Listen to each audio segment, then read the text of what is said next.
and all that sort of thing in place. We sent out a draft, Tim sent out a draft a couple of weeks ago of a regulation.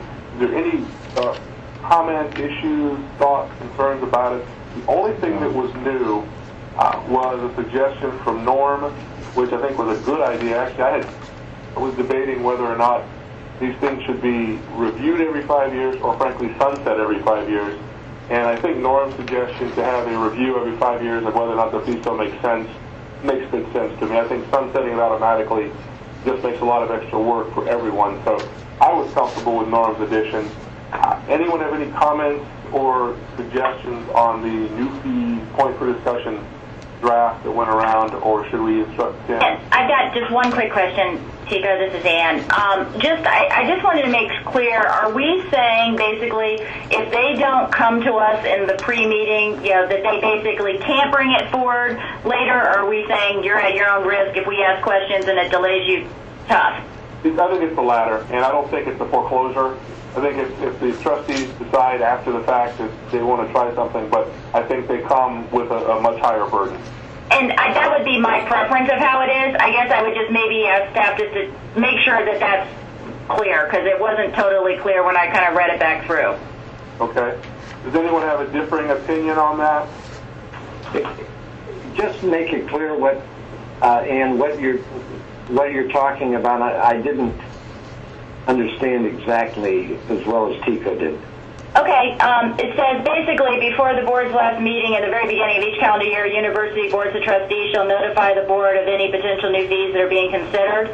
And then, the trustees, I think that may then being the key word, submit a proposal for a new fee, not being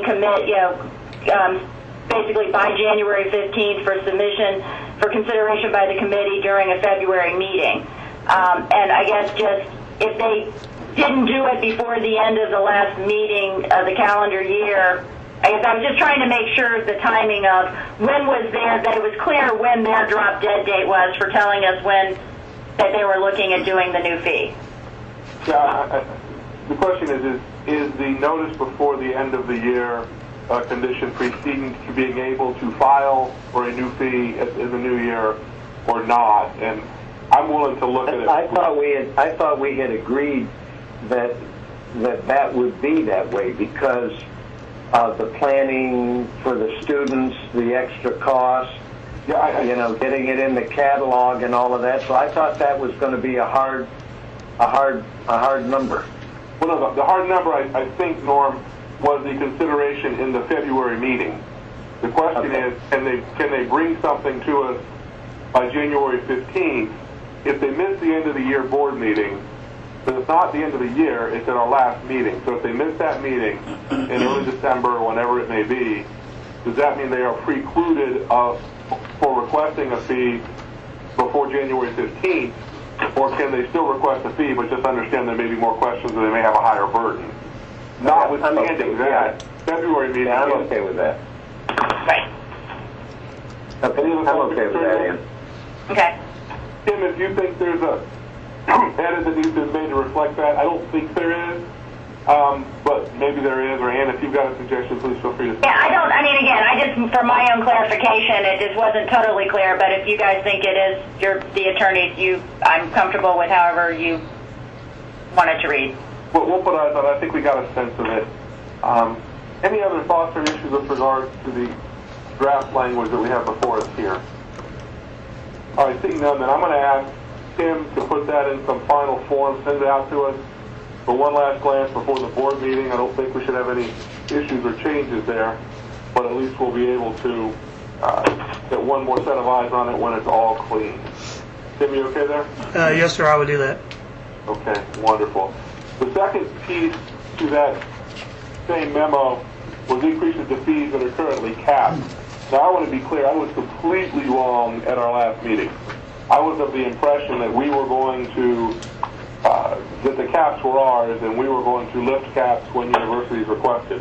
In fact, these caps are from the legislature, the caps that exist, but we have been given the authority in specific situations to go over the caps that have been established by the legislature for those fees that are set out there. So I was just completely informed on my own part, because Tim and Vicki immediately called me after the call and said, what were you talking about? Because you were totally wrong. I wish you'd have done that on the call, but that's okay. They do that to me all the time, Governor Perez. You know, it's just how it works. So notwithstanding, after that conversation with Tim and Vicki, you see some language here that considers how a university can come to the Board of Governors and ask us for permission to go over and above the current legislative statutory cap for those fees. I know it is peculiar. It makes no sense to me that the legislature has a cap and then we can go over the cap. But notwithstanding, that's the authority that's been given. That's the new level of trust engendered by the legislature and the board, and we want to respect that trust. So that said, you've seen some language that was sent out that basically mirrors a lot of the language up above, just sort of explaining what it is, the financial impact, and why you need it. I think that's fairly straightforward. Did anyone have any questions or concerns or issues with regard to this piece of the drafting? Norman Tripp, just one question. Should we also have them reviewing it every 5 years? And Tim, why did we not include that portion with regard to these fees as opposed to the other fees? Norm, I think, before Tim answers, I think these are different than student fees for a particular purpose. These are almost cost-based fees. I'll leave it to the group.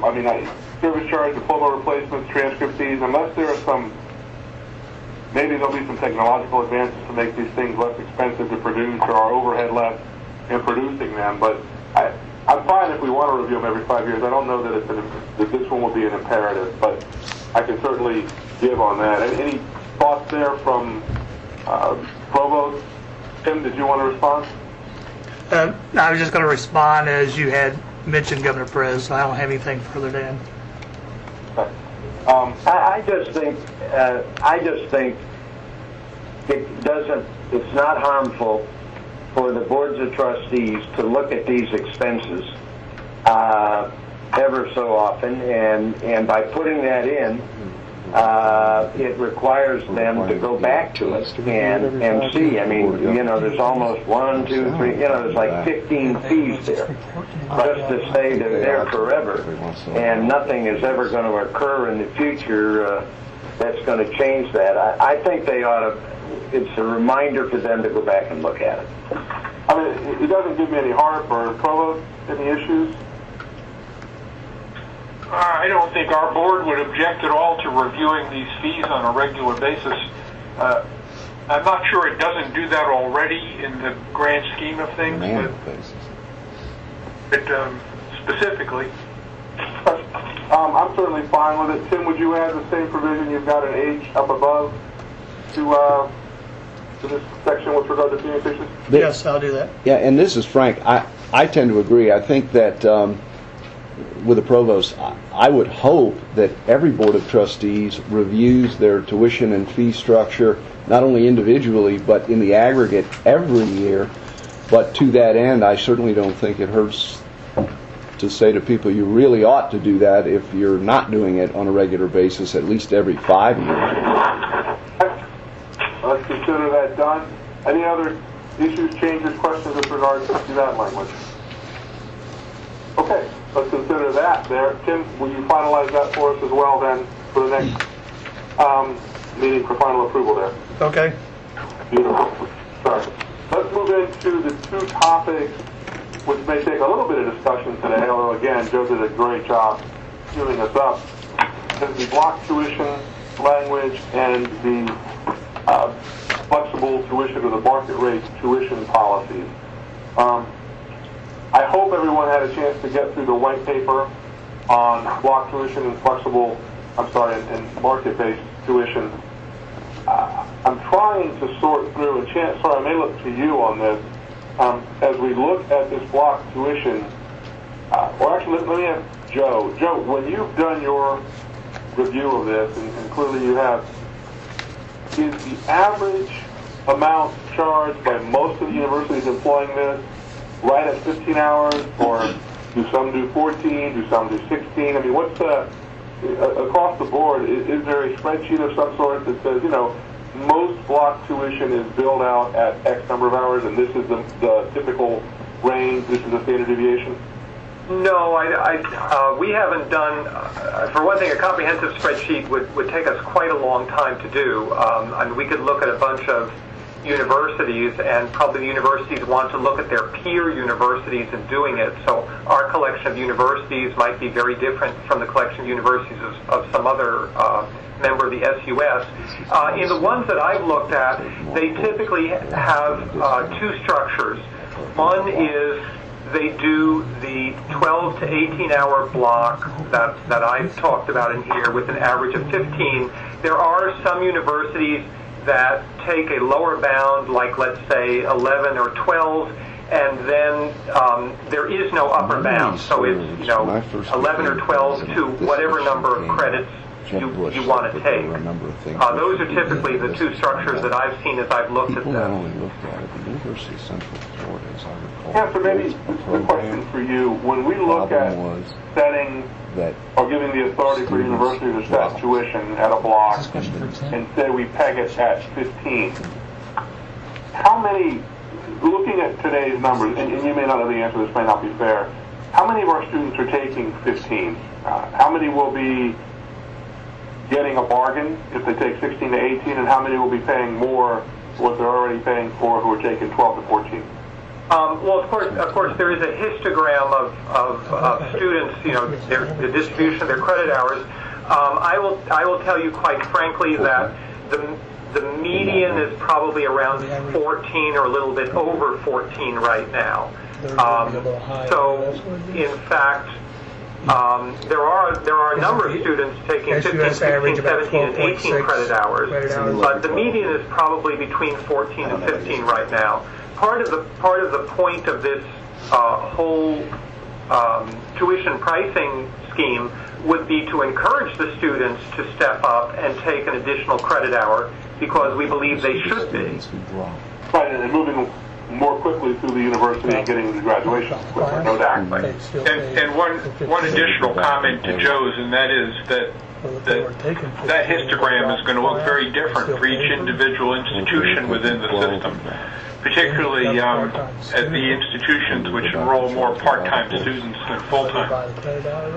Well, and I guess, Mark, you're driving some of my question, which would be, as we consider a policy here on authorizing universities to establish block, I guess the question becomes, does our policy say it's 12 to 18 hours, you're charging 15, or does our policy say, more interestingly, you're going to take a look at your numbers, you're going to give us a reasonable histogram, a new word for me, but I like it, that sets out your mean, your median, in some reasonable relationship to the number that you're charging.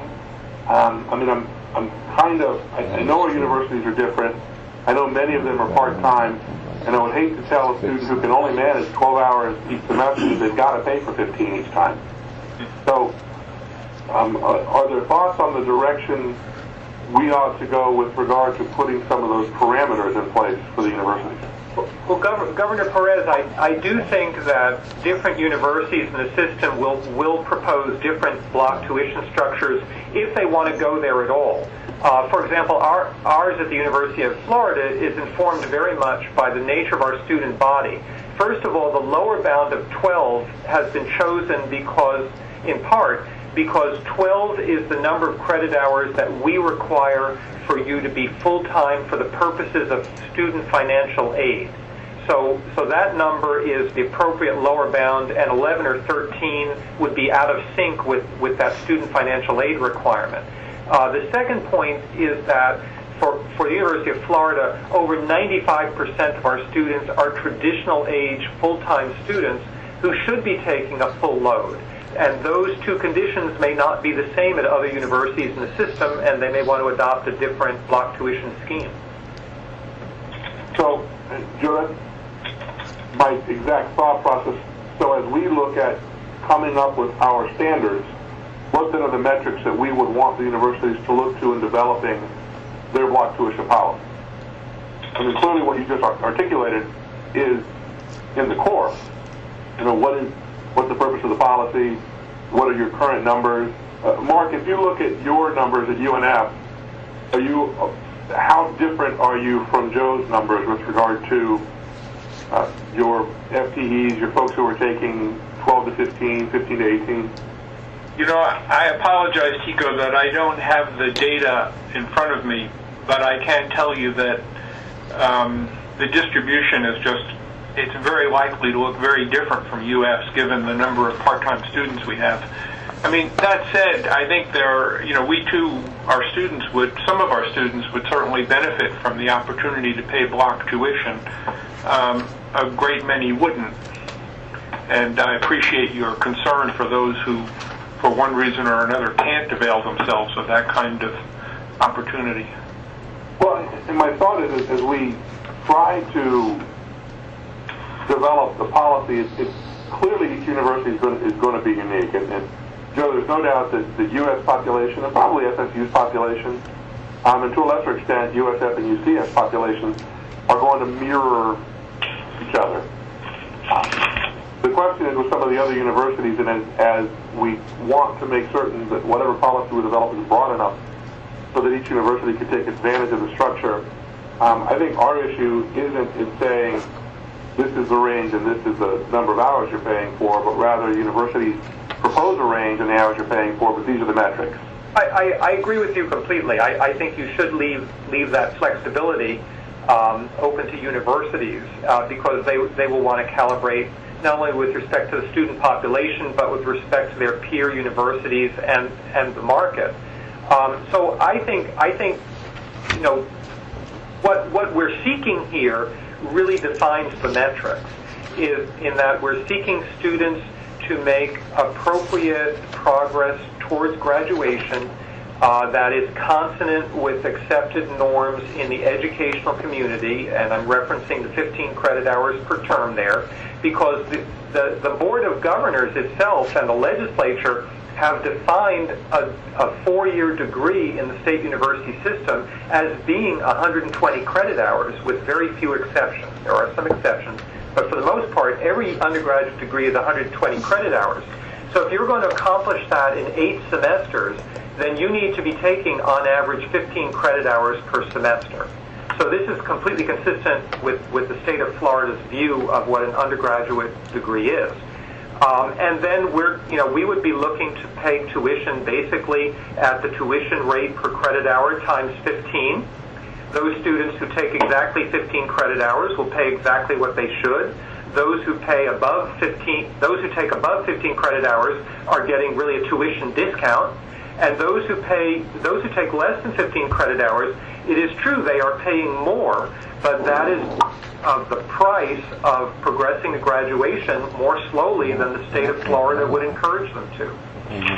Let me go off track for a second and ask another diverging question, because I think it'll matter to Governor Franklin, and that is, what happens to related fees, activity and service fees, activity fees, athletic fees, transportation fees, health fees, all of those things? Do we peg fees into the block number, or are fees billed under your model separately based upon the actual hours taken?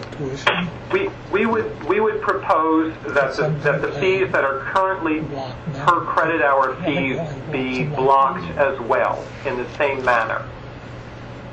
And I believe that there are currently some fees in the state university system that are already blocked, and Tim might be able to speak to that. Yeah, this is Frank, Dr. Glover. At Florida Atlantic, as a matter of fact, I think Governor Tripp was still there. We did institute a system of block fees, worked on it very hard and put it in place, and it works really very well.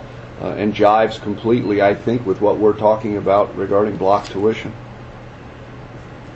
This is Norman Tripp. I have a question that I'd like Joe to kind of speak to. He put in there why block tuition. Item 4, it removes administrative burden. If they drop a course, you give money back, etc. Couldn't you accomplish the same thing by just saying you've got to sign up for the course? If you drop it, you don't get anything back? There are actually some statutes on that subject. I'd have to review the statutes. I believe that up to certain points we're required to give the money back. And then, for example, there are all sorts of medical withdrawals and family issues that occur in which, there are various situations in which we have had to make adjustments and give money back. So I don't think it's quite that simple, Governor Tripp. Okay. I would presume medical withdrawals would be treated separately here. I mean, I don't want exceptions to become the rule today in our conversation, but I would presume that universities would take medical withdrawals in crisis situations into account and whether or not to give tuition back to the students who suffer. I think they'd have to. Yeah, I mean, I would think that would be the case. So, Ann, can I ask a quick question? Of course. And maybe, I don't know, for either one or both of the provosts, I guess one of the things that we do hear some things about, given the situation with the budget and cuts and things, is the fact that sometimes students can't get the courses they need. Is there something in our policy or is there some measure? I mean, I would hate to do this and have the students, all want to take the courses, but then not be able to get the courses and then still have to pay for the courses. Yeah, I will mention again at the University of Florida that you've heard of our universal tracking system. And one of the pillars of our universal tracking system is that if a student needs a critical tracking course, he or she gets it, period. That is the policy of the university. So they might not be able to get, a very popular elective or a very popular optional course, but for the courses that are key to making progress to graduation, they get them. And if there are no seats available, the university adds seats. It sounds like you're trying to take all the fun out of college. But I guess my question, just because you guys are doing that, does that mean the others are too, and that's a safe answer for everybody? So, no, I think that's a reasonable thing that the board should review when a university submits a proposal for block tuition. It's certainly the aspiration at UNF to provide critical courses to students, and we know in advance what the most demanded courses will be. It represents an ideal and not the reality in some cases, but I don't see that would be impacted by moving to block tuition in particular. This is Frank. I wish John Hitt were on this call because I'm digging way back in my memory banks. I think I had been president down there 1 year when this issue of block tuition first came up. If some of you have been around a while, recall, if memory serves, University of Central Florida put in a block tuition pilot just to see how it would go. And I'm not trying to rain on the parade because I agree with this at the end of the day. But if memory serves, what they got students to do was to sign up for the block tuition to serve as a pilot. They then made sure that the course offering, they guaranteed the course offerings to those students. Unfortunately, what they found is during the course of the first and second semester of the pilot, it was the students who were dropping the courses that made it difficult for them to carry, made it difficult for the university to carry the faculty that they had added to support it. So, and boy, I may be butchering this, guys, please, because this is back 7 years ago. I think I can help you there, Chancellor, because I do remember the experiment. I don't think it was so much block tuition. What it was block scheduling. So they would package together, for example, a math course, an English course, a sociology course, and a physics course, and they would offer that package of 4 courses at specified times to the students. So it was supposed to be for the convenience of the students and to facilitate their scheduling. And it was a wonderful idea. We flirted with it. I think a number of universities around the country have tried it at various times. But as you say, it depends on the student's willingness to take those blocks as they're offered. And I think as students have become more and more used to controlling their own time, we've found them to be a little bit resistant to the concept. And Joe, be careful what you ask for. Oh no, there's Hitt. John, did both I? Versions are somewhat correct, as I recall it. The idea was to guarantee that students could finish in 4 years. I don't think we collected a block tuition. I think what it was is we would guarantee that if they followed this program, they would be able to earn their degree in 4 years. Joe, I'm not sure, from my recollection, it was quite as rigid on the block of courses as you recall, but you may be right. The thing that killed it, though, was when parents and students had to actually confront what they were going to be doing and not doing if they took at least 15 hours a semester. They just didn't want to commit to that. Yeah. And we had parents whom you would assume would be saying, hot damn, Sally or Jim is going to be out of school in 4 years, who when they confronted that meant 15 hours a semester, said, well, what about internships? What about fraternity and sorority? What about student government? What about, and a job? And that's what killed it. Okay.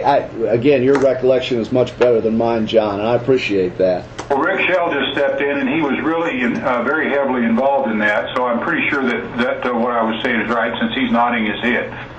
but essentially, back to the issue at hand, the concept of the block tuition and the possibility of offering it to students who do decide to participate.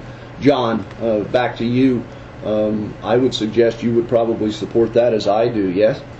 Yeah, I think it's an option if individual campuses want to do it. I don't see anything wrong with it. We've looked at it here and decided we probably would not do it.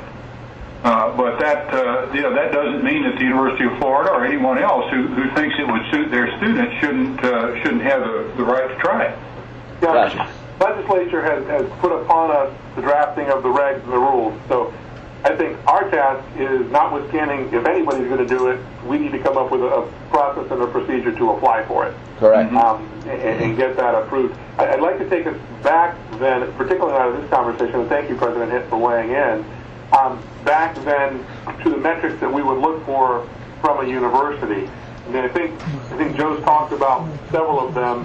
I would like to see when a university comes forward with a block tuition request, at least some understanding, and maybe we need to deal with it, of how to handle fees or what's going to happen with fees, and the impact of those fees, either increases or reductions, on the student life, as well as some kind of a study that tells us where the averages are currently at the university.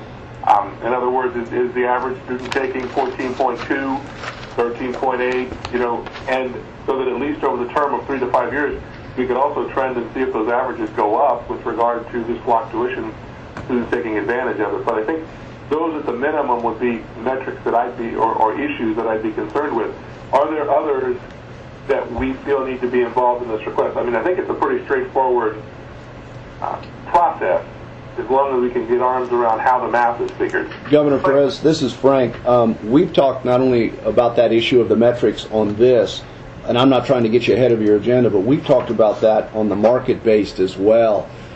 In other words, the system creating some metrics to be able to track these things so that we can not only report back, but ultimately help the institutions look at the quality of the programming. When you get, for example, to the issue of the market-based graduate programs, looking at some of the metrics that people use to make sure that we can do a system-wide track to look at the number of enrollees, the number of graduates from those programs, etc., just to make certain that we've got our arms around whether these programs are generally successful or not.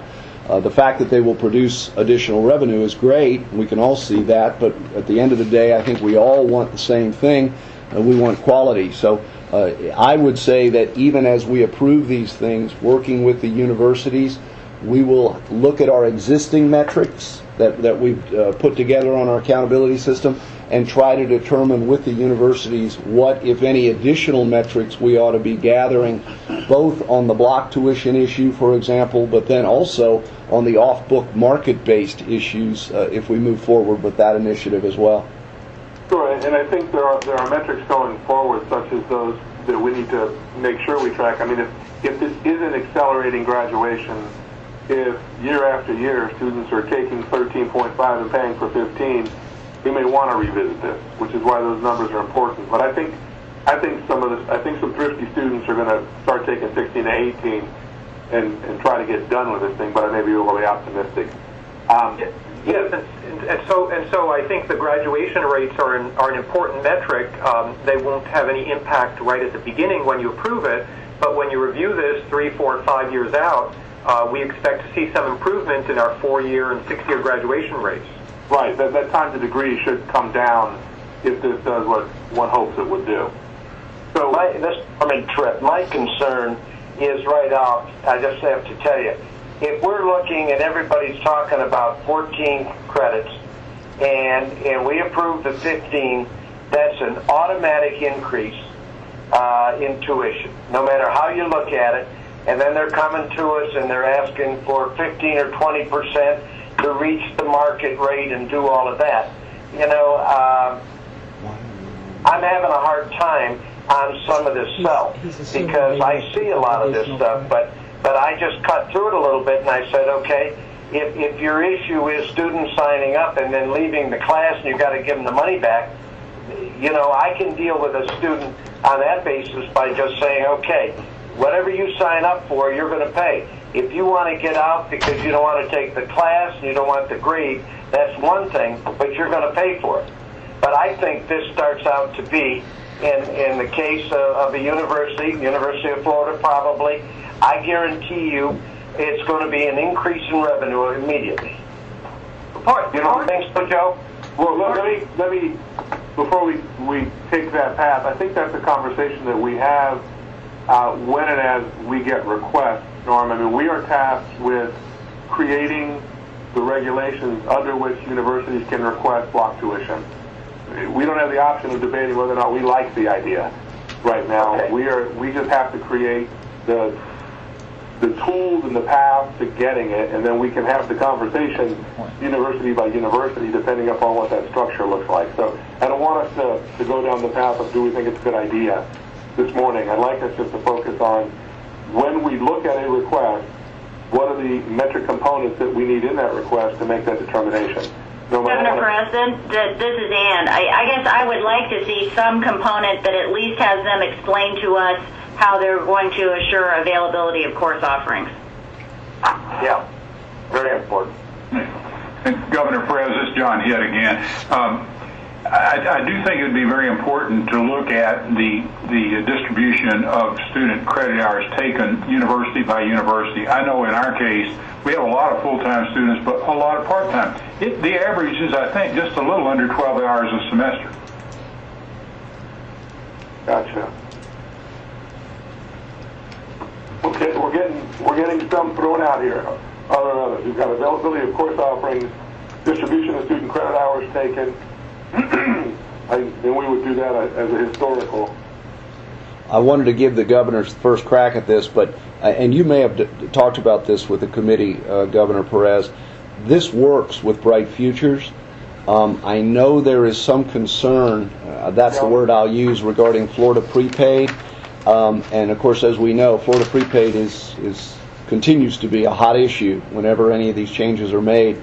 Does anybody on the call have any idea what the impact might be and how, more importantly, we might accommodate that issue? And I've got Dan Cohen-Vogel with me, who's my representative to prepaid. So I'll just open it up, Governor, if you'll allow me, and see what I get back. Sure, Frank, that was on my list once we got past the metrics, but we can go there now. Okay, I'm sorry. No, not at all. Dan says he might have something. Good morning. I think as Joe and had pointed out in the white paper that you have, the statute is pretty specific that any such flexible tuition can't, I forget the specific language, but adversely affect a state program or create additional liability to the state. In this case, if it were to adversely affect Florida prepaid, then the state guarantees that program. So I think that would fall into that category. I think that if a block is based on 15 hours and a prepaid contract holder were to only take 12, that would be, I guess, where the rub would occur. That prepaid would only be planning and have priced those to pay for 12 hours for that student.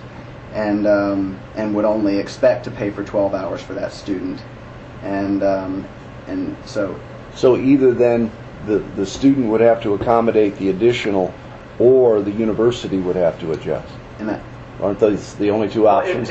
It's likely that the university would have to adjust. I think what we need in the end is some definitive guidance from general counsel on this. But it may be that because of statutory requirements, we are required to essentially hold harmless students with prepaid contracts. We already do this because, as you know, in pricing our tuition as it currently exists, we are required to hold prepaid contract holders harmless for certain charges. So this would just be another program where prepaid gets a special consideration. And Joe, I tend to agree with what you said. That's my instinct. I want to make sure that that this is addressed in the requirements that we lay out, so there's never a question about having to accommodate a prepaid student.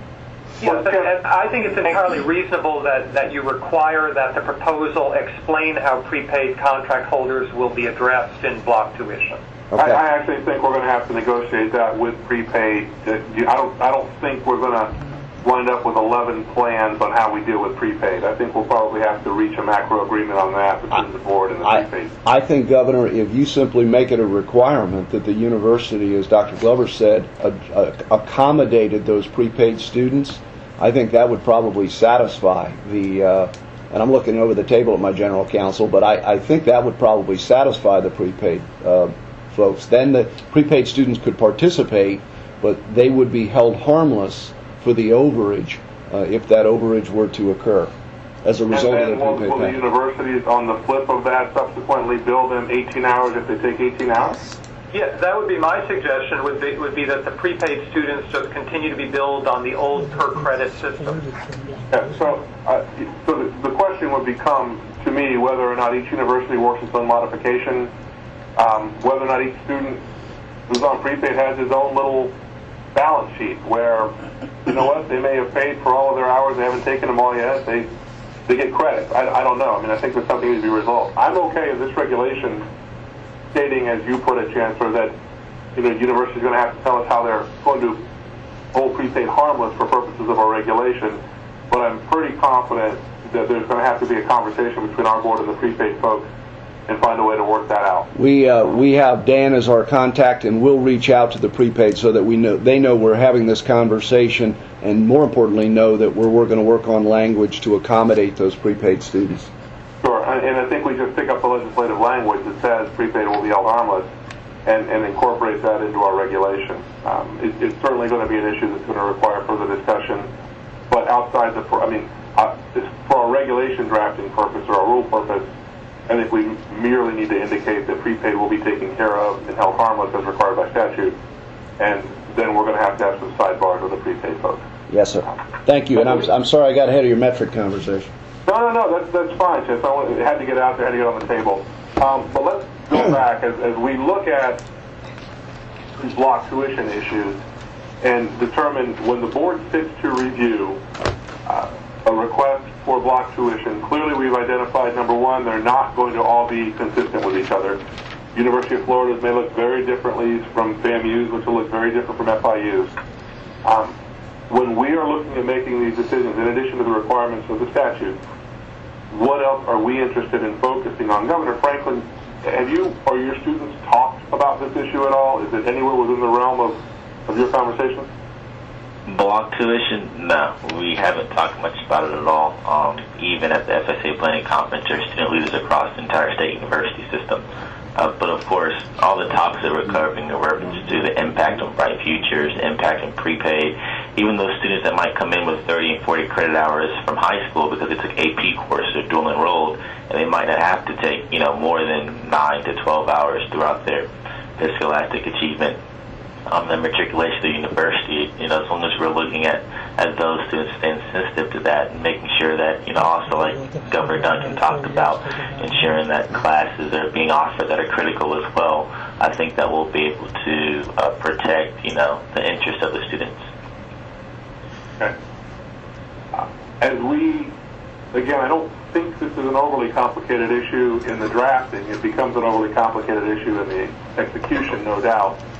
But as we move forward in considering other issues here, what I would like to see is certainly an historical distribution of where the students are at the university, some kind of explanation of the process that was used to determine what the number would be for the block bill, the number that the block is set at, some kind of an economic impact statement that tells us, based upon historical distribution, it's a wash, it's a windfall, it's a net loser early on, so we could get an economic sense of the request, and some description of the availability of course offerings and the certainty that we'll be able to actually give students what they're paying for.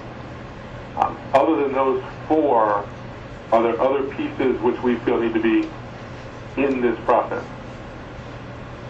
Well, I think we can look anecdotally. I'm sorry, this is Frank again. We can also look here at the system level, back to Dr. Glover's point, we can look at graduation rates, retention rates, 4-year, 6-year, and also determine if one of the net effects of this is truly moving people through the system faster and more successfully.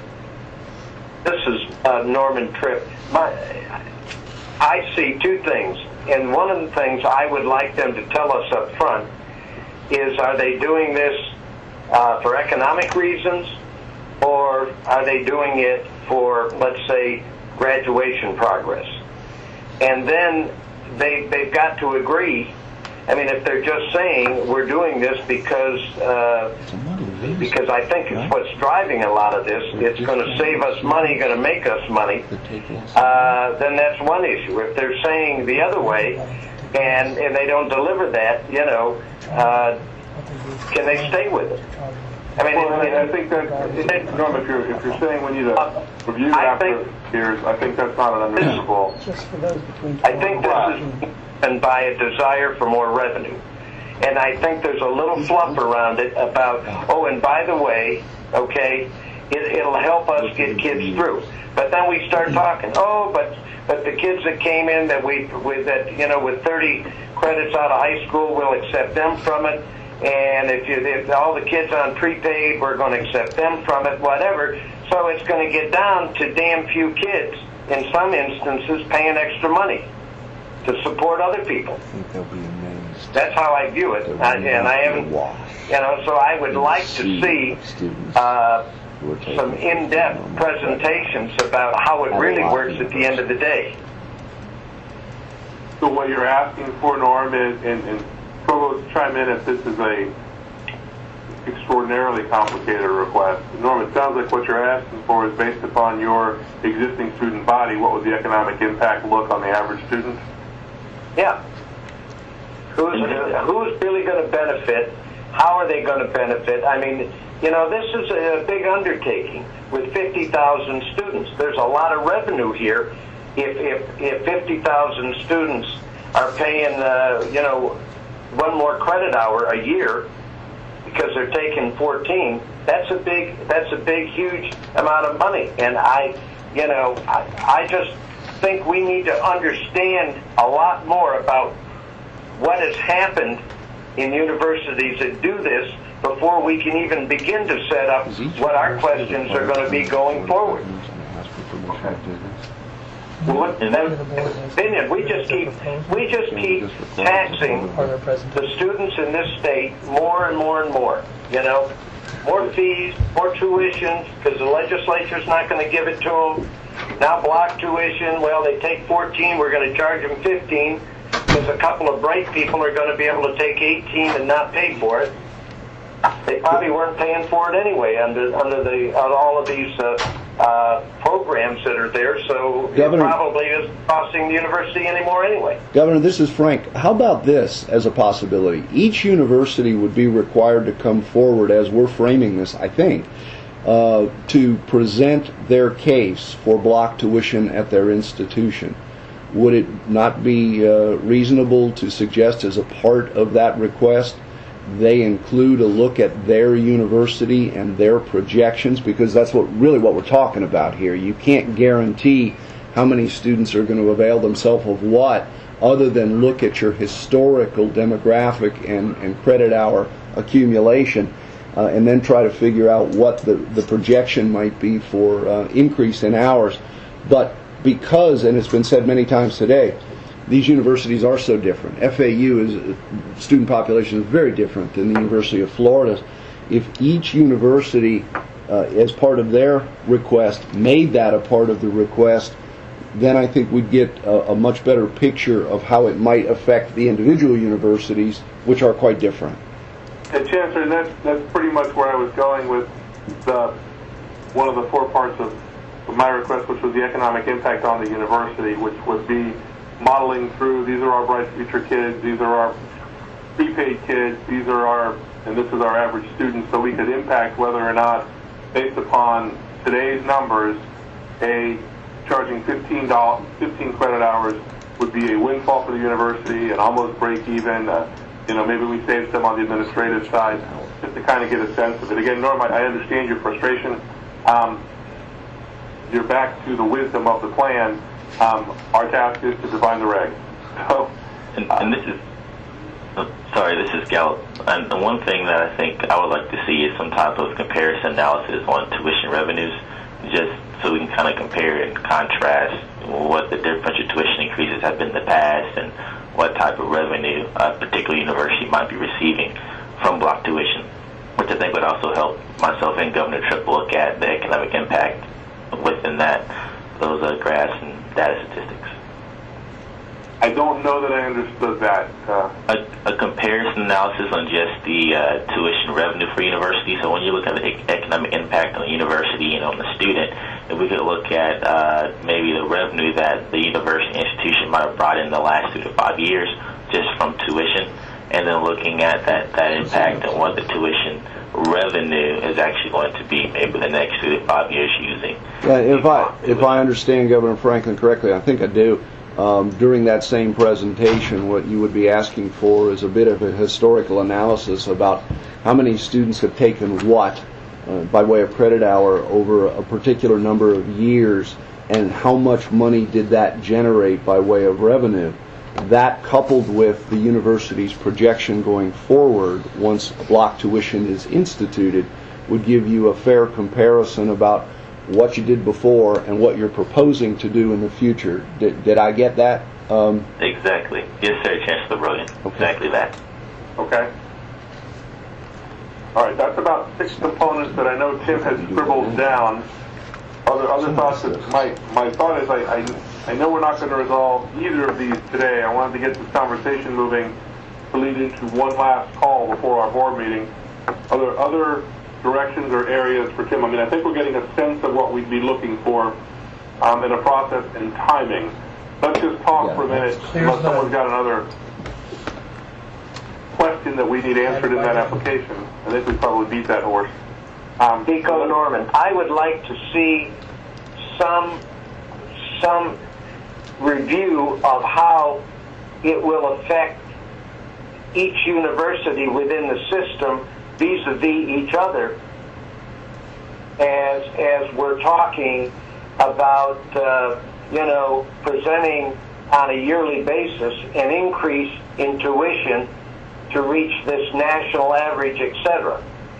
So if one university is making gains with block tuition, do they get the same bite going forward as others? How is it going to affect the interaction of all of the universities? Because we tend to lump them together at certain times when we're asking, for certain revenue streams, etc. And I know some of them have the right to not raise, like out-of-state tuition. We give them the authority; they decide not to do it. But I'd like to just have a little feeling, if it's possible, Tim, about how this would look, inter-system.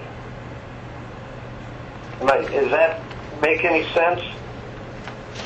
I'm not totally clear on what you're going for, Norm, but Tim may have picked it up.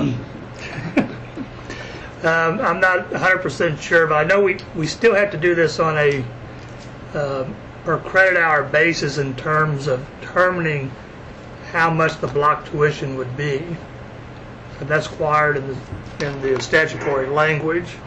So right now at undergraduate, tuition is $95.67 a credit hour, and that's what you're going to base your future tuition differential or the legislative base increases on. Yeah, but when you're getting paid from the legislature on FTE and all of that, is that going to be affected? I see what you're saying, Norm. Are you saying that if they're paying for 15 hours and only taking 12, this is going to artificially elevate their FTE number, which would then disproportionately impact other universities? Yeah, that's my question. Will it? No. Okay, well, that's I didn't get that from the first draft of the question, but now I got it. I don't believe that would be the case, because we would still be required to report to the Board of Governors and to the state the actual credit hours taken by the students. This is all in the data element. So if we were to go on a block tuition with an average of 15, we would not report simply 15 credits times the number of students. We would have to report the individual courses taken by every student. So that would not mask the real data. So that should be part of the presentation then. Yeah, I think that's a very good point, Norm. Thank you for raising that. Because you're right, if in some way, shape, or form it appeared to artificially elevate the FTEs, then there could be funding differentials that were inappropriate that would occur based on FTEs. So, good point, good concern. Have we left anything else out in that piece? Or Tim, do you feel somewhat comfortable that if we get together, we could draft something in the next 2 weeks? Yes, we can do that. Okay. Let's talk about timing for a minute. When do we want to consider these requests? When in the schedule? Again, I know we need to worry about notice to students advising these things are coming. This is very different from fees. This is a wholesale change. So let's talk about timing for a moment. Chancellor, do you have any thoughts on timing for consideration of these things? Obviously, they don't all have to happen at the same time as far as each university, but I think we do need to provide enough notice for students. However, our February meeting gets pretty darn full if we're doing this in February. Yes, sir. You're pretty much on track there.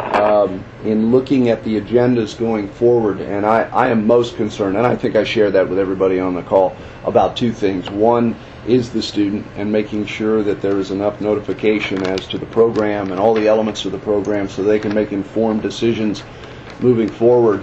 And then the second group is obviously the university personnel so that they can accommodate whatever they have to be able to implement this with enough lead time to get it right. That would also include the advising of students, which is a big part of this. I see one student who wants to take 18 hours who shouldn't, based on consultation with his or her advisor for a variety of reasons. And then another student who wants to take 12 who really is quite capable of taking 15 and perhaps with the proper advice and counseling would opt for the 15. I'm overkilling this, but the point back now, where do we promulgate all of the regulation then? I think in order to be fair and know that so many of these decisions begin to be made in the springtime, we really do need to try to get it out by, and I'm looking over at Tim when I say this. Well, you'd want to implement it in the fall term, would be my guess. So the latest you can do that I'm would almost be June. thinking we need to hear these things in fall. But the challenge would become, particularly if we don't make it this fall, we'll lose a year for universities who want to try to do this. Right. And I'm not sure that is equitable. But I think at least after the first year, we probably, for our own work plan, want to be hearing these in fall. For the following year. We don't year. have to deal with them during legislative session, during fee discussions, like at our September or our November meeting. Yeah, I tend to agree. And then that backs us up to what do we do with this year, because we don't want people to have to lose a whole nother calendar year. So in order to accommodate this the first time out for the fall of next year, we need to get the regulation promulgated and ultimately approved At our next meeting. or at least by, we have a November meeting? Yeah, we do, November 3rd and 4th. So perhaps, well, go ahead, Tim. Yeah, so you may have to make an exception this year and hear proposals maybe in January. That's my point. I think if we can get the regulation, Governor, established at the November meeting, then we could actually begin to hear proposals after the first of the year for implementation in the fall of next year.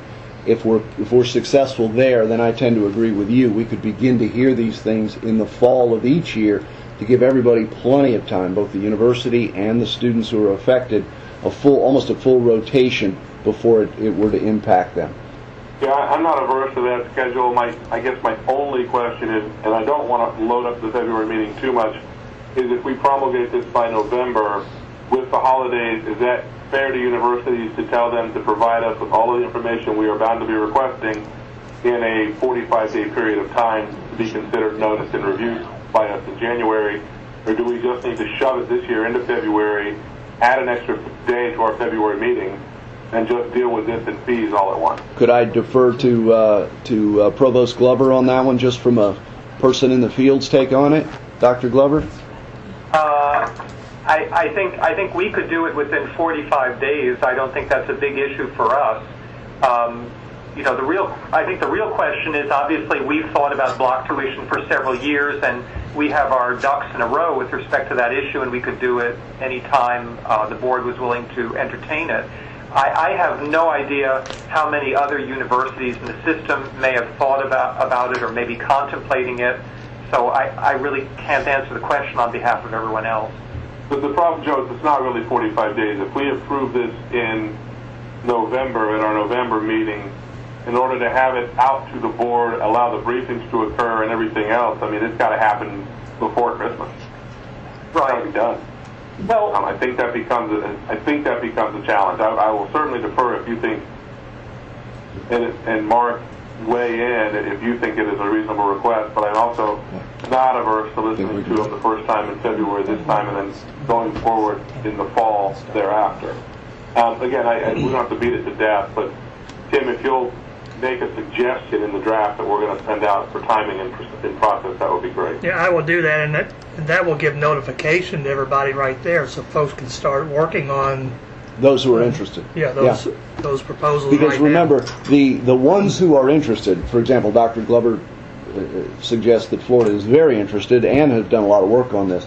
But even someone who hasn't done a lot of work on it, if they decide early on that they are very interested in this, the general consensus around this table is they can probably put together a package of good quality to meet the timelines we're talking about.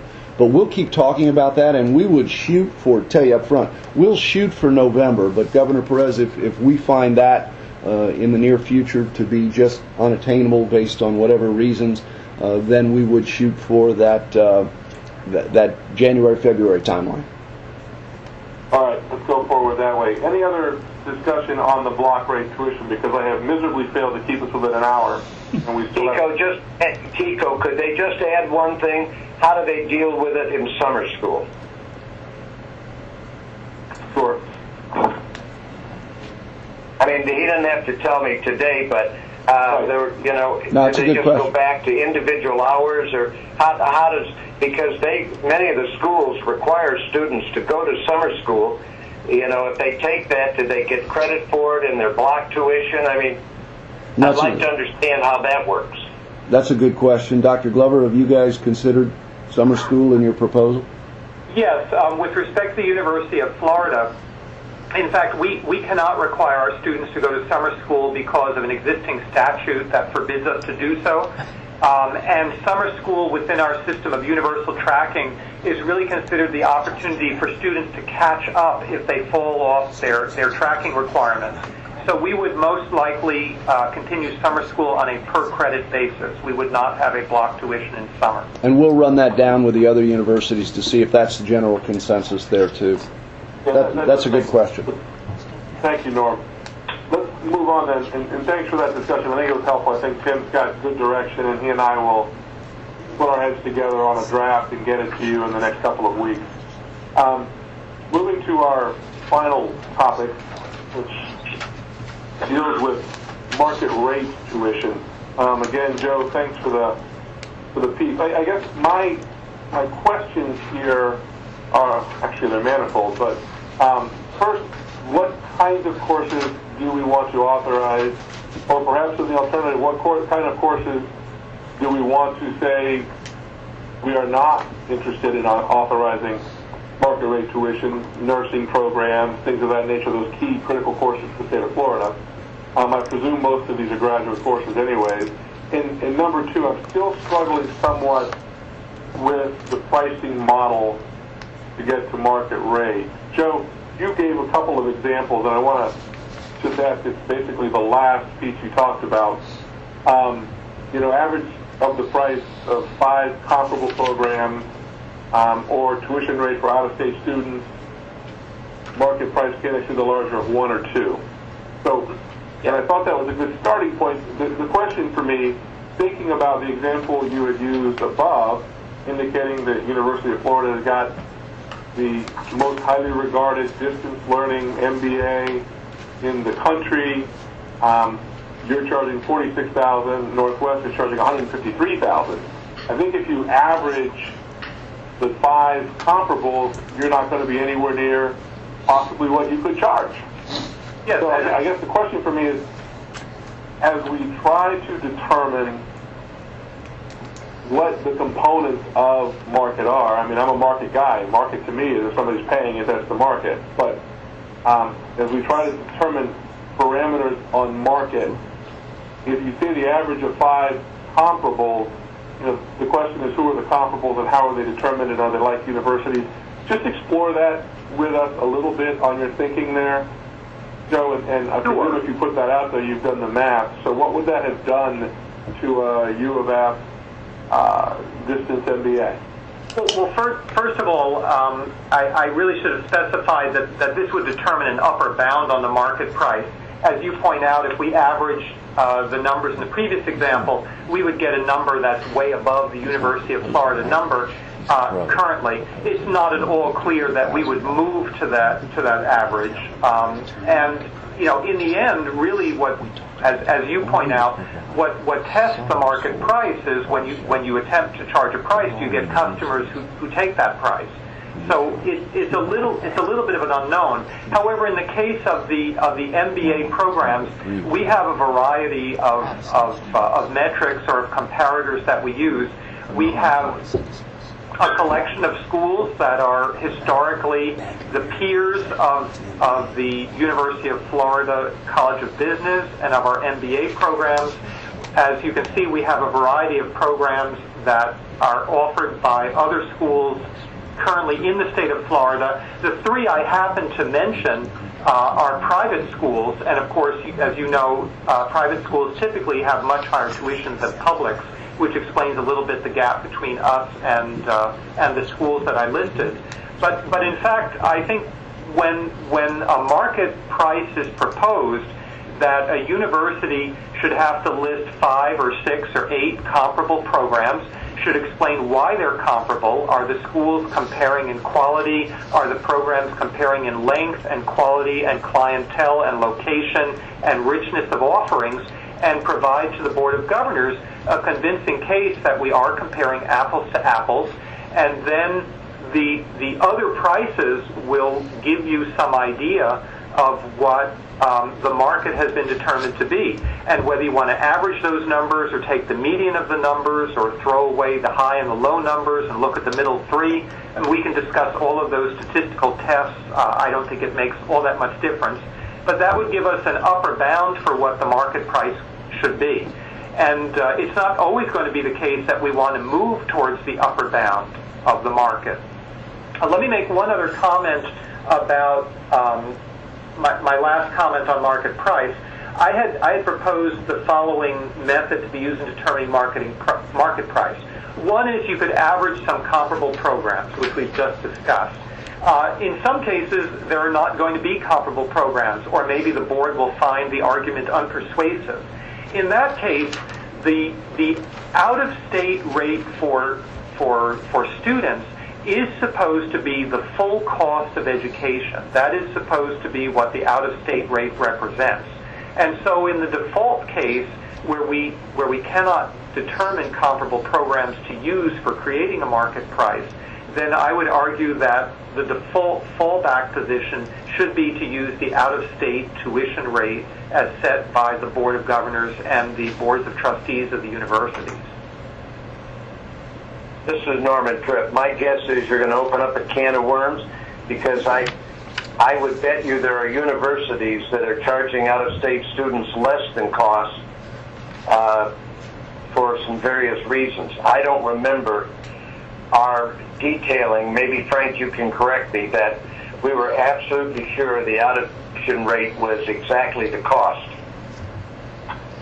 That's correct. Statutory requirement. Yeah, and Tim Excuse me, just... I'm sorry to interrupt, but Tim Chairman just- Perez, I unfortunately do have an 11:30, so if you don't mind, I'm going to do like I did last time. Give me 1 minute. I'm going to dial in on my cell phone, so you'll hear a beep coming and going here, and I'm going to at least get en route to my appointment. That'll be great. Thanks. And Thanks. and I'm trying to wrap this up. I also have an 11:30, so we're working. Tim just reminded me, Governor Perez and Governor Tripp, that there is a statutory requirement on that issue. So That may be good, because probably everybody will have to go back and review it. Yeah, we're actually bound to come up with the full cost recovery number, correct? Yes, and that's one of the things that the Auditor General always reviews when they go out and do their audits at the institutions. Now let me take a step back. Joe, you talk about out of state. I'm presuming we're talking about undergraduate programs at that point, right? No, we're talking about primarily graduate programs. Okay, so then if we're talking about primarily graduate programs, what would your MBA cost if you just used the out-of-state tuition number? I don't have that at the tip of my fingers, to be honest with you, but I don't think it's very much different from the $46,000 that we are currently charging for our online MBA program. Okay, so your thought is we would use the out-of-state number as a floor, obviously. Well, no, the out-of-state number could become a ceiling. Because remember, the out-of-state number, we're also talking about charging Florida residents the same amount of money.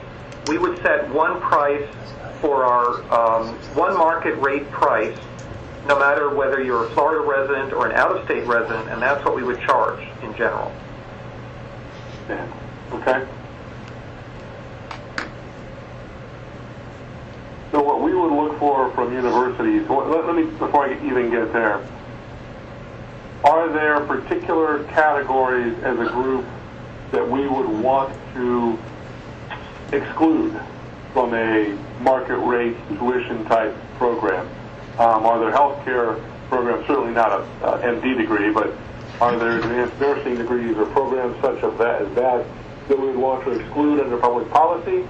Or would we want to, in this policy, just say, if you want it, tell us what kinds of programs they are and how you determine your pricing, and here are the parameters for getting to your minimum and your maximum number. Some of these undesirable programs. Chancellor, are you getting any pushback or any commentary at all with regard to protecting certain categories or highly needed degrees in Florida or anything of that nature? Yes, sir. There's a broad range of those things that include some of the obvious. Nursing comes to mind.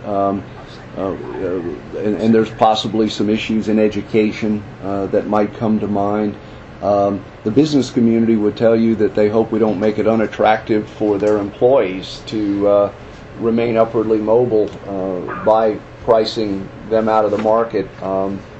But that's why the marketability issue is so very important to all of this. We would make the case, obviously, that we're not pricing them out of the market. The market is what the market will bear when you take these things beyond the borders of the institution via the internet. But yeah, and I think that is probably something we could sit down and work with the universities to come up with, a list of those that we may want to protect, Dr. Glover. And you've worked on this, and I keep leaving out the other provosts, and I apologize. If Dr. Abel is on, Dr. Workman, if there are some that you can give as examples right now, if not, the idea of sitting down to see if we can come up with a list, if one it does or is to exist, of such programs, is that feasible? Well, I think that would, we could certainly discuss it. I think, the intent of the legislature is a little bit different in this case. I mean, by authorizing market rates, the legislature has acknowledged its willingness to allow the universities to go out and to do more than recover costs.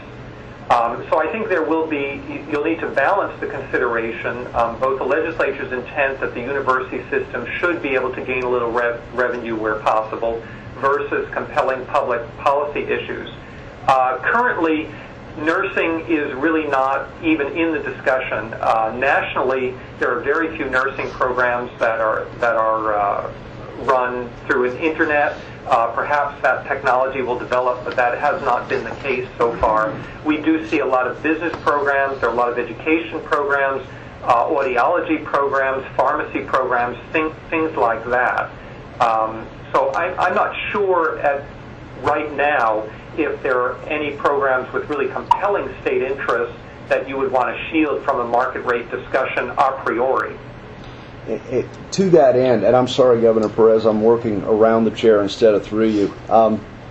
Just a follow-up. How do we deal, Joe, with the issue of duplication? In other words, offering a course on campus and then offering the same course through the venue we're talking about here, and dealing with the difference, if there is a difference in tuition. I'm not sure if I butchered that question or not. Okay, well let me take a shot at answering it and see if I've answered your question. We're very careful and very conscious at the University of Florida of our enrollment contract with the state. And as a consequence, we have an explicit policy that courses that are offered through the internet may not cannibalize the on-state credit hours. And so, for example, we would not permit the College of Business to suddenly change all of its on-book, on-campus offerings to self-funded distance education offerings in the interest of revenue or in the interest of market rates, because then that would mean we were not fulfilling our enrollment contract with the state. And we would be willing to write that down in any proposal we make to the board. Your answer was exactly what I was hoping it would be. I would just suggest that find its way. It's already in the continuing ed regulation. I would suggest we would just include it in the regulation here to further codify it. But no, I am absolutely satisfied with that answer. Thank you. Okay, so it feels like what we need to fish around for are the high and low. I think we certainly have some market indicators being out-of-state tuition and some average of some comparable institutions. You know, I've done a lot of real estate. I know comparables may vary depending on the outcome you're looking for, but we would need to be able to sort through that. Are there other indicia or other information that we need? Again, I understand that the legislature has authorized us to come up with this language. I am still in the camp that says I think we probably need to protect some degrees, notwithstanding I think we've got the rulemaking, but we also have the policy side. And I would be wanting to protect some of the nursing degrees and programs. Certainly not the specialties, the ideologies like Joe is talking about, but there are some we may want to talk about protecting. So Governor Perez, would that necessarily be included in the regulation? However, I mean, that could be a policy discussion that the board has and could decide to apply when individual requests come forward. Maybe, Joe, I would want, at least from my perspective, I would want universities to be on notice that this is just a path that doesn't work, and not waste all the time and administrative effort of coming forward and then feigning surprise when advised that we're not doing it down that path. And I may be a lone wolf on this. I'm happy to take input and talk to the rest of the board there. But I think we do have some policy levels that we need to talk about, notwithstanding the need to write the regulations, and just take it as a board policy approach, either in this regulation or in a subsequent regulation relating to it. But I don't want to play the surprise game with universities. You guys have way too much on your plate to go down an alley that is foreclosed before you start. So it is interesting, Governor Perez, in that back to what Dr. Glover mentioned, if we are satisfying the issue of duplication in an appropriate way. In other words, if a nursing student can get access to that program in the traditional way at the traditional cost, but if that same nurse says, but I would prefer to take it online because of timing issues or whatever it is, to me, the protection is the fact that the nurse can take the traditional program. Then the only question becomes, are there programs, and I keep using nursing because it's the only one I can think of, but are there programs that should be protected so that you're not keeping nurses, for example, from becoming graduate level nurses because they can't avail themselves at that market rate the opportunity to take that online. That I think is the rub here. And I agree, I think, with Dr. Glover. I think that's a policy issue that we ought to talk about so it's reconciled before we move further, if that was your point, Joe. But I think it's one we can get our arms around as a board.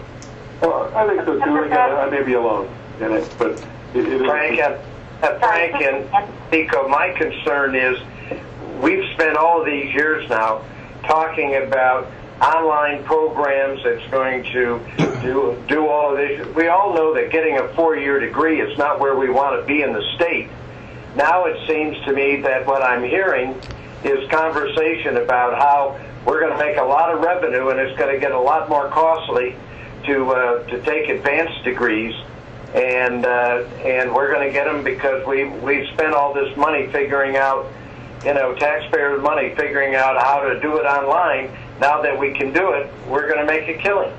That's what it sounds like to me. Well, again, we're getting to the wisdom as opposed to the drafting of the policy on figuring out whether. It's not a whether for us. I think we'll take those one at a time. I certainly understand where you are, Norm. Believe me. But I think a lot of what Frank is talking about and Joe is talking about in regards to the implication side is if you want that extra flexibility, maybe you ought to be willing to pay for it. We need to sort through that on the policy side. And I have an opportunity to take a program from the University of Florida, and I'm a Florida citizen, and now they can make it available to me over there. I have some issues about that. This pricing now starts looking at who can afford it and who can't afford it. I hear you. Governor Duncan? Yes. I guess just a couple of questions on other potential things that I would want to understand and relate that might be policy or might be regulation oriented. I think the entire how we ensure as you go out and do a lot more of this and the quality is in place as well because the brand and the reputation and everything else. I'm not sure if it's applicable to the market price thing, but I think it is still something that's relevant to this discussion at some point or time. And the other thing that I think, I struggle with the free market side of my core belief and the whole how some of this might impact other institutions, that we may want to consider at least some vehicle to make sure institutions within our system that feel like they would be negatively impacted by an action at least have an opportunity to voice that to us, and we understand what those impacts may be. Not sure it would affect our ultimate vote or not, but I feel like I at least want to understand if as we go down this road how it not just impacts the students but how it might impact the system as a whole. I think that's a valid point, although in my 5 years on the board, if the university feels like they've been negatively impacted, they have never been shy. I understand that, but I think in this case, as we're kind of entering a new frontier, making sure that we don't just make it be their, griping, but that there is a point in time where we expect to hear that feedback and comments. I think that's perfectly reasonable. Governor Perez, this is Frank. Frank. Thank you. I mentioned earlier in the previous conversation this issue of metrics, and I think the issue of quality, as I have always found, is a bit difficult to deal with. It is, as I characterize it sometimes, a little like nailing jello to a tree. Quality is what quality think it is, but clearly I think that our accountability system currently contains some basic blocking and tackling metrics that can help us to define the success rate of these programs. For example, I mentioned earlier, the market will bear whatever, and I agree with you, whatever the market will bear. Getting into these programs means somebody thinks they can afford them. Finishing these programs is open to a wide array of complications. And when you look at some of the private, nationally recognized education providers who do it largely or almost exclusively online, you're already starting to see even Congress get interested in the graduation and retention rates and the amount of money being charged to many students who never finish those programs. So I think clearly it makes sense for us to get into the business of offering our high-quality programs to the masses via the power of technology. But I think, and I think most would agree, we can measure along the way basic success rates of number of enrollment, graduation rates, retention rates, and I'm sure there are a series of other metrics we may be able to employ to always make sure that to the greatest degree possible these programs are successful and not just offered. And I think that would be one of our challenges. Again, I mentioned it earlier, is not waiting necessarily, holding up the reg until all those metrics are defined, but clearly we would need to work with the universities to establish those metrics for regular review. Okay. And I guess as Governor Perez, I'm sorry, just real quickly if I can interject, and I completely concur on the, figuring it out on as we go on how we measure the success. I guess what I'm just trying to say is I would like to make sure we don't do ready, shoot, aim on before we approve a lot of them. If we know that there's some key criteria or success factors that would indicate, and it may be something, and again, it may be a totally separate issue from the market pricing reg, and I don't want to mix too many apples and oranges, but SACS has different accreditation guidelines on these kind of programs. Is it we want to ensure that before they do this and charge these rates that they're at least in compliance with that. I don't know what it might be, and I would defer to our staff and provost and team to help us think through that. But I think there's some part of not just hoping and measuring on the back end, but a few things that we could do policy-wise on the front end to at least show and to demonstrate, make sure that we're ensuring the highest likelihood of success. Yeah, Governor Duncan Frank again, and I agree. I think if you largely, and then the provost might find reason to disagree with this, if you largely adopt the same measures that you have for your existing programs, even though we may not currently collect that information in offline coursework, we can. And I think so if you just from the jump use the same sorts of measures that you're using for existing programs, it gives you a great place from which to begin, so you don't have to wait until the back end to begin to determine what you've got, if that helps. Well, let's do this. I think we've talked this one around a great deal as well. Tim, do you have some notes on the various pieces, parts that we've talked about with regard to justifying bottom-top pricing, programs that are at least some kind of a statement with regard to the board may want to consider programs to exclude? I know Joe won't like that, but and a process and a timeline that you and I can get together after this to put out a draft? Sure, I got some basic building blocks I can start from, and then we can share those. Okay, and I've got to concur with both Ann and Norm with regard to, I want to make sure that we are producing quality, not just profit, and I'm confident that all of our universities will be concerned about that same motive. This is about success and producing degrees. It's not just about enhancing the balance sheet. So, I think we need to find a way on the way in to ask those questions.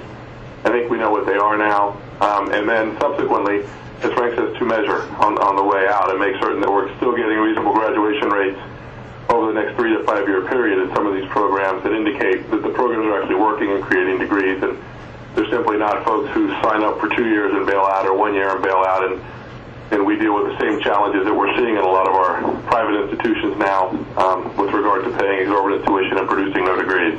So, Governor Perez, this is Frank, and I do not expect an answer because I'm very sensitive to the late hour.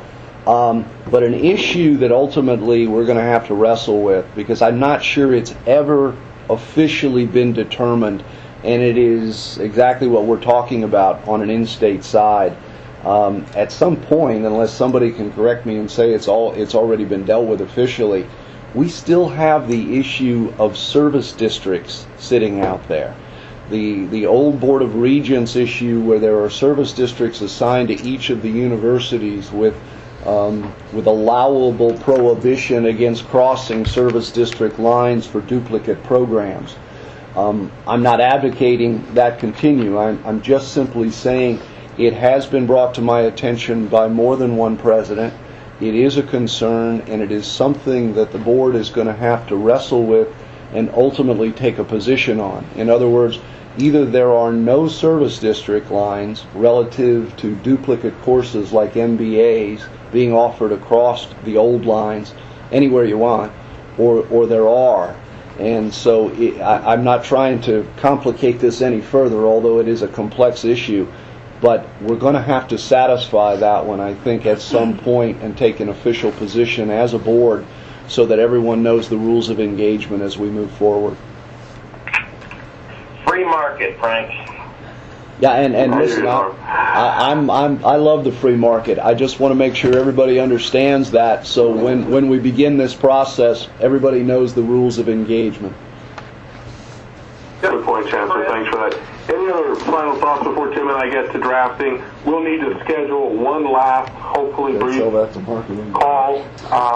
So Tim or staff will get around to all of you to find some availability before our next meeting. At that meeting, hopefully we'll approve our final language with regards to new fees, change to existing fees, a block tuition, at least make a strong recommendation to move forward, and this market rate. Does there anyone have anything else to add before Tim and I set about to try to draft based upon today's conversation? Yeah, the only thing, Governor Perez, I would say is, my gut is this market tuition discussion is going to need some more discussion when we see it in draft, so I wouldn't make our call too brief if you really want to have that discussion, or we're going to be in the same running over category potentially.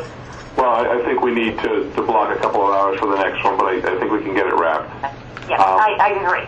When you said brief, I think we are going to need to have more discussion.